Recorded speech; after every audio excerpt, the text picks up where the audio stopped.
కేంద్ర మంత్రివర్గం హామీ ఇవ్వబడిన పెన్షన్ను అందించే ప్రభుత్వ ఉద్యోగుల కోసం ఏకీకృత పెన్షన్ స్కీమ్ యూపీఎస్ ఆమోదించింది. ఈ పథకం ఏప్రిల్ 1, 2025 నుండి అమలులోకి వస్తుంది. కేంద్ర ప్రభుత్వ ఉద్యోగులకు నేషనల్ పెన్షన్ స్కీమ్ ఎన్పీఎస్ మరియు యూపీఎస్ మధ్య ఎంపిక చేసుకునే అవకాశం ఇవ్వబడుతుంది. ప్రస్తుతం ఉన్న కేంద్ర ప్రభుత్వ ఎన్పీఎస్ సబ్స్క్రైబర్లకు కూడా యూపీఎస్కి మారే అవకాశం ఇవ్వబడుతుంది. ప్రెస్ బ్రీఫింగ్లో ప్రభుత్వ అధికారులు మాట్లాడుతూ చాలామంది కేంద్ర ప్రభుత్వ ఉద్యోగులు ఎన్పీఎస్పై యూపీఎస్ని ఎంచుకోవడం ద్వారా ప్రయోజనం పొందుతారని చెప్పారు.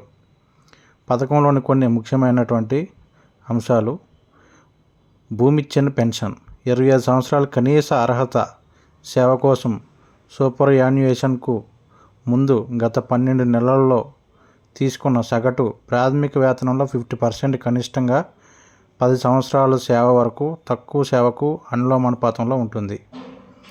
ఆమె కానీ అతను మరణానికి ముందు ఉద్యోగి యొక్క పెన్షన్లో 60% ఆమె కుటుంబ పెన్షన్. కనీసం 10 సంవత్సరాల సర్వీస్ తర్వాత సూపర్ యాన్యుయేషన్పై నెలకు కనీస పెన్షన్ 10,000 రూపాయలు.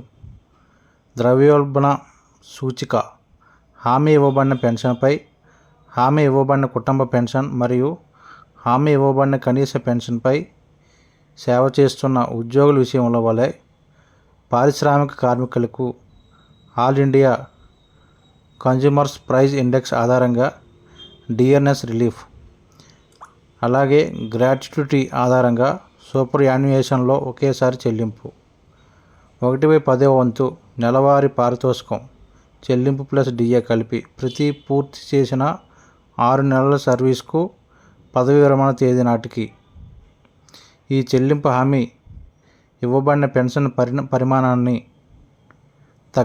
తగ్గించదు.